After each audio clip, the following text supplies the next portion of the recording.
Uh, One of the things that you mentioned in your speech was that sooner or later they're going to have to come out of college and live with the reality of life and making a living and doing these types of things. There's enough kids in the millennial that have now come out of the colleges. How are they faring? What are they doing?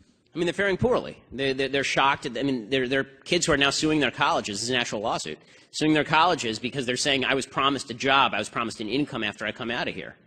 Right? The Occupy Wall Street movement was all disenchanted college kids who got out after that lesbian dance theory major and thought they were going to make 6 figures somewhere. And it turns out nobody pays to watch people theorize about lesbian dance.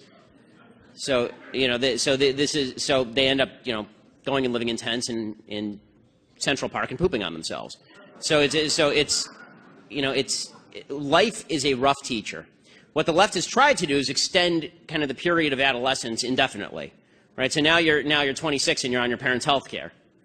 Okay, by age 26, I'd been married for a couple of years, and I was 2 years away from having a kid, and I already had 2 degrees and 4 published books.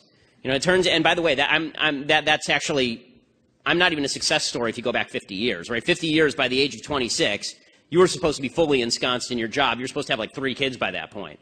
What we've done is prolonged adolescence indefinitely. And so what Obama's goal is, what the left's goal is, what Bernie Sanders, Hillary, they have the same goal. And the same goal is to extend college out, right? College is not a place that's kind of a break from reality. College is the new reality. So we have to make all of human life like college. And this is what they think Europe is, which is why Europe is Europe is going to collapse. And it's being invaded by foreign forces, and the barbarians are at the gates. And Europe is going to fall apart, and it is falling apart. So we can play this game, but it's not going to end well.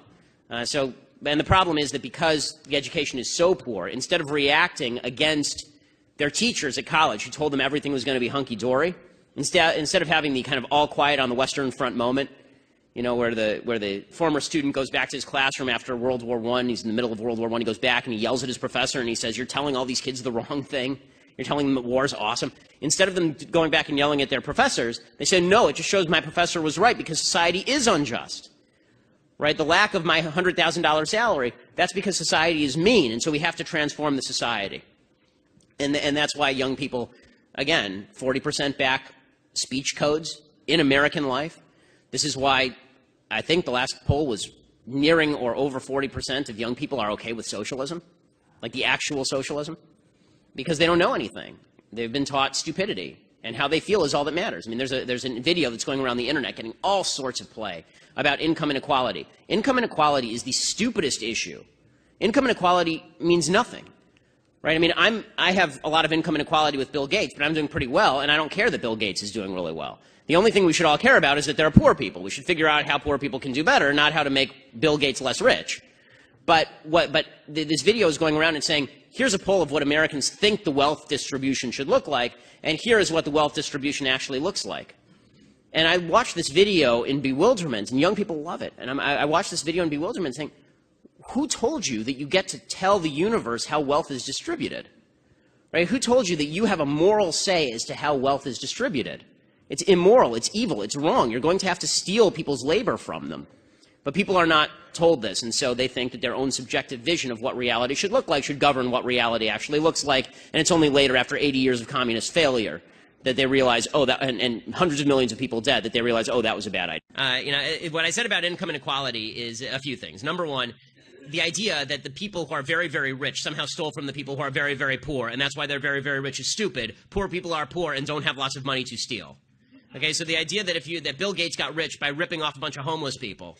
Homeless people were not buying Microsoft, nor was he going to them, forcing Microsoft on them for them to stick into their boxes, right? Like that's not how he got rich. The way you get rich in any free-functioning economy is by participating in an enormous number of voluntary transactions that benefit both sides.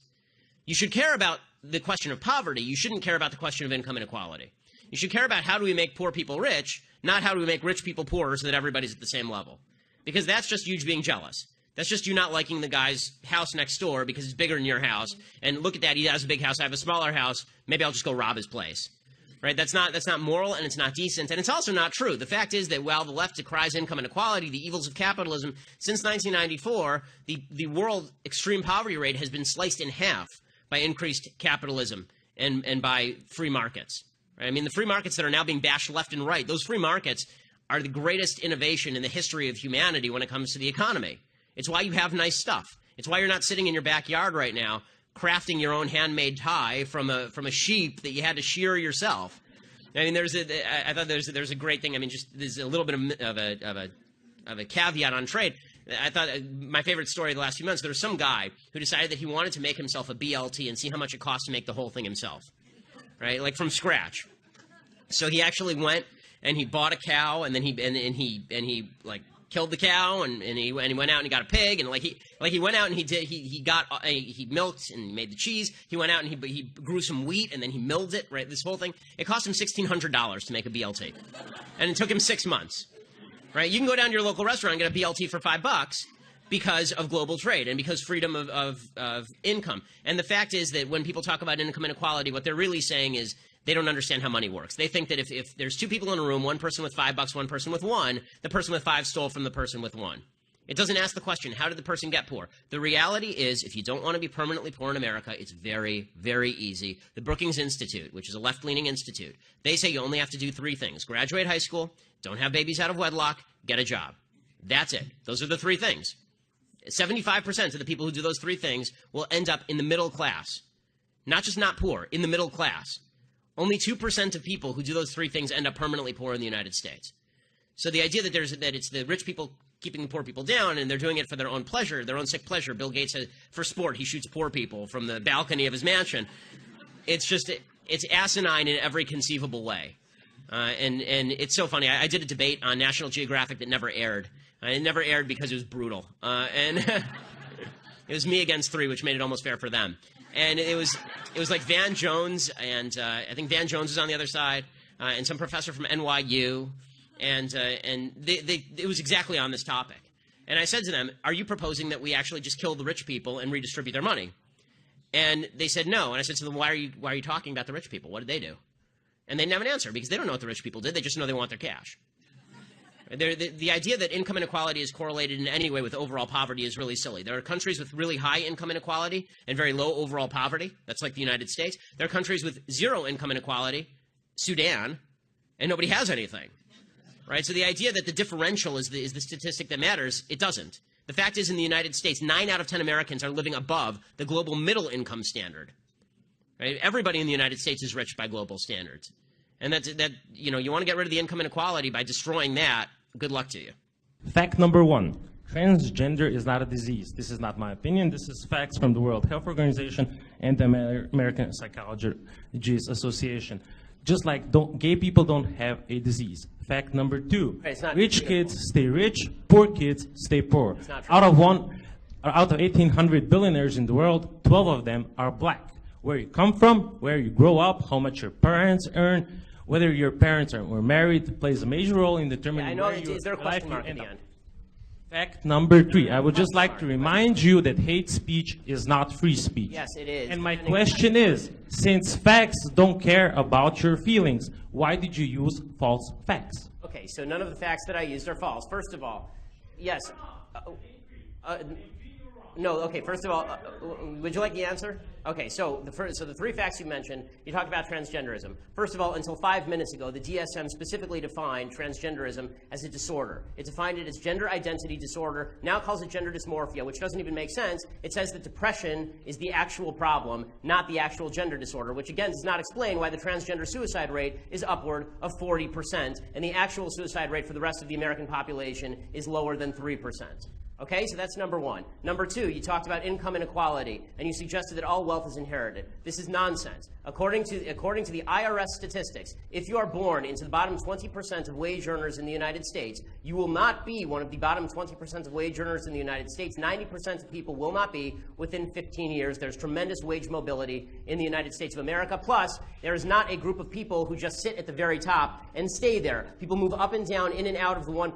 1% just defines the line of income. It doesn't define the people who are in that 1% of income. I've been in the 1%. I've been out of the 1%. It will happen to lots of people. People who are older tend to be more likely to be in the 1%. They weren't once in the 1%. What happened? Okay, so that's number 2. Number 3, you say hate speech is not free speech. It depends how you define hate speech. The only speech that is not free speech is speech that overtly defends or pushes violence. specifically speech that is generating violence, right? That's the only type of speech that's not hate speech. If I say things you don't like, that's not hate speech. And if you think that it is hate speech, you're a fascist. End of story.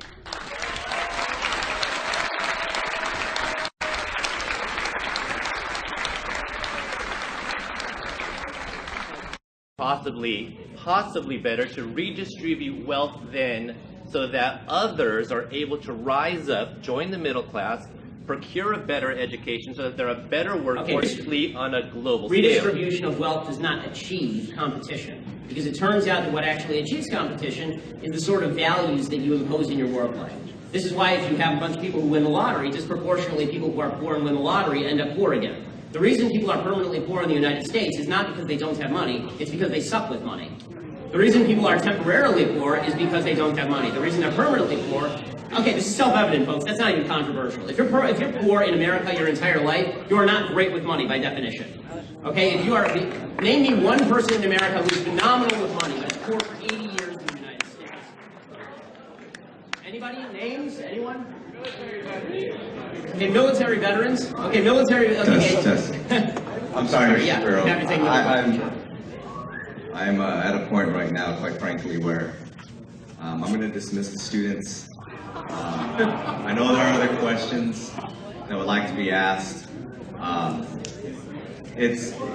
Why?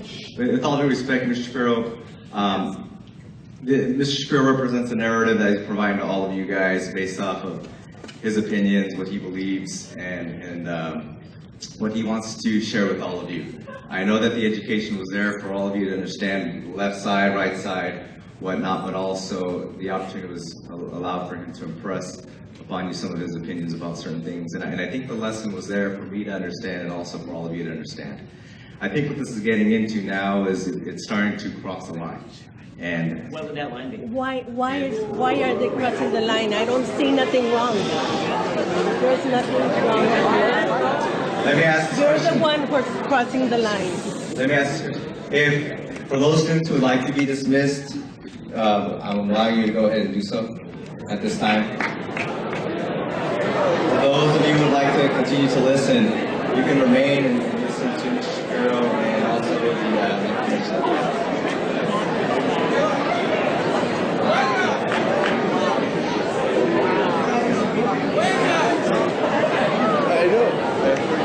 I know.